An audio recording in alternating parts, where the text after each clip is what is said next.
बिस्मिल्लाहिर्रहमानिर्रहीम। अस्सलामु अलैकुम। Welcome back to my channel. उम्मीद करती हूँ कि आप सब खैरियत से होंगे। आज हम बनाने जा रहे हैं दाल माश। उसके लिए हमें चाहिए 3 कप माश की दाल, जिसको मैं 2 से 3 घंटे पहले भिगो के रख दिया था।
पच्चीस मिनट बाद हमने इसमें ऐड करना है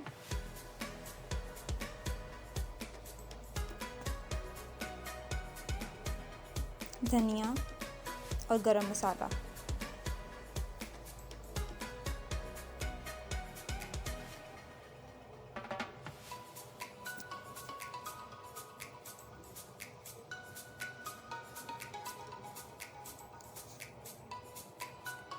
अब इसको कवर करके 5 मिनट के रख देंगे, बहुत ही हल्की आंच पे। और हमारी ये दाल तैयार है। उम्मीद करती हूँ कि मेरी आज की रेसिपी पसंद आई होगी। अपनी दुआओं में याद रखिएगा। अल्लाह हाफ़िज़।